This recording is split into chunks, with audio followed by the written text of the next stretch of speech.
Selam arkadaşlar. Bugün kıymalı, nefis, harika mantı pişirdik. Akşam yemeğine ne yapayım diye düşünüyorsanız çok pratik bir yemek bence. 480 bin kişinin izlediği mantı sosumu kullandım, özel sosumu kullandım. Mutlaka deneyin. Hadi başlayalım. Selam arkadaşlar.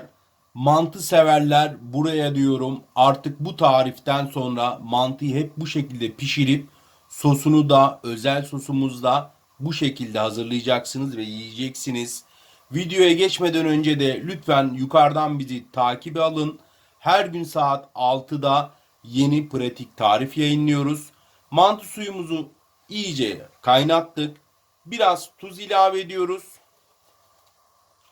Biraz da sıvı yağ ilave ediyoruz. Orijinal kıymalı mantımızı da şimdi tenceremize alıyoruz. 1 kilo kadar mantı haşlayacağız şimdi.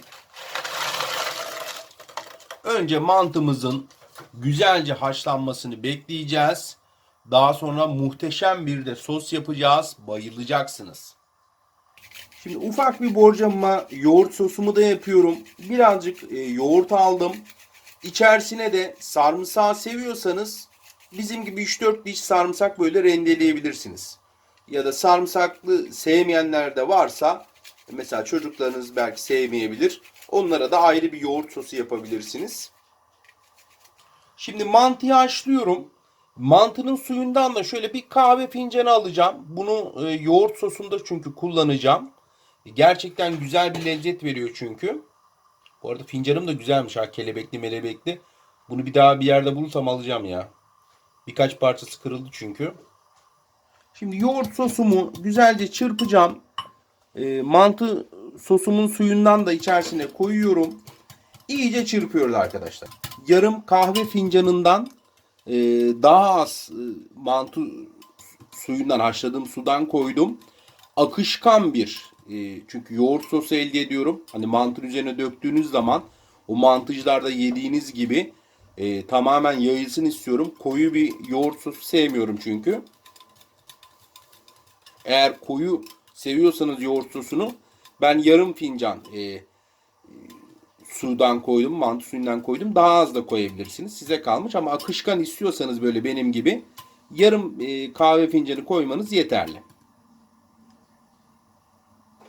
Evet, mantı haşlandı arkadaşlar. Yukarı vurdu gördüğünüz gibi. Tadına da baktık. Güzel. Biraz daha sostan ayırıyorum salçalı sos için. Şimdi mantımı süzeceğim. Şimdi mantımı süzdüm. Şimdi tereyağımı da çıkartabilirsek tereyağımızı da koyalım. Evet, tereyağımızı da koyduk uzun uğraşlar sonucunda. Dolaptan çıkarttım. Dolaptan çıkarmayı unutmuşuz bir an. Tereyağım da eriyecek arkadaşlar. Bu tereyağıyla hem tereyağı üzerine dökeceğim hem de salçalı sosunu da kullanacağım. Çok az da sıvı yağ ilave ediyorum. Yalnız tereyağının kokusu da harika arkadaşlar. Çok seviyorum ben tereyağı kokusunu. Vallahi mis gibi koktu şu anda. Şimdi tereyağım eridiği anda arkadaşlar bir kısmını tereyağımın mantımın üzerine komple koyuyorum. Bu şekilde şimdi karıştırıyorum bunu güzelce. Normalde biliyorsunuz porsiyon tabakların üzerine de ayrı ayrı da koyabilirsiniz ama bu şekilde karıştırırsanız bütün mantıya nüfuz ediyor tereyağı ve çok lezzetli oluyor. Çok pratik bir fikir. Bence deneyin. 2 yemek kaşığı da domates salçası ilave ettim.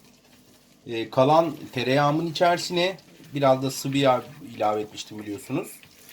Şimdi salçayı güzelce kavuruyorum arkadaşlar. Kavurduktan sonra bir fincan daha su almıştım biliyorsunuz mantıyı haşladığım sudan.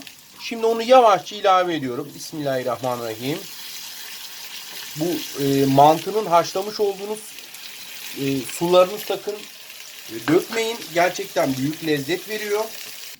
Şimdi biraz daha mantıyı haşlamış olduğum sudan koyuyorum yine.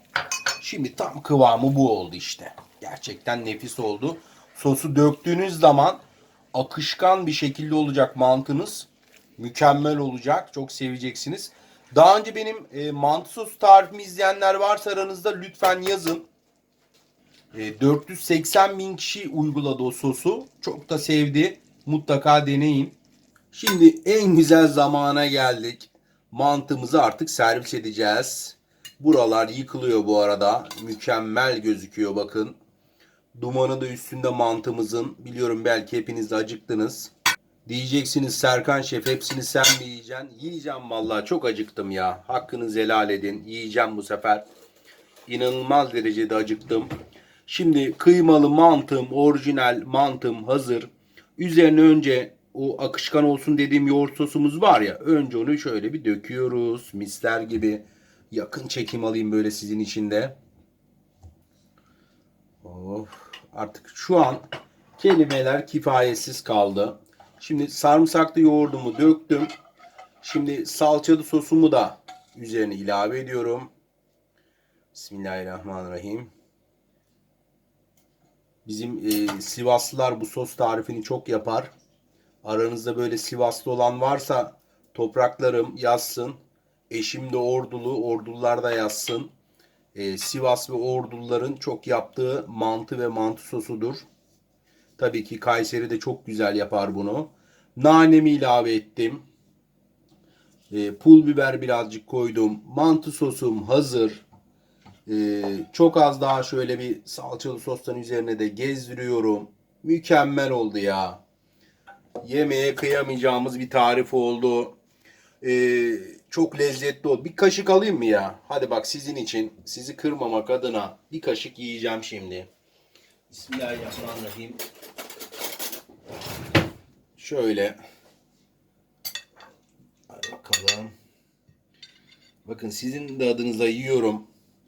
Şöyle yanaştırayım. Şu lezzeti görüyor musunuz? Mantıdaki asaleti. Mükemmel. Benim en sevdiğim yemektir. Sizin en sevdiğiniz yemek nedir? Lütfen yorumlara yazın.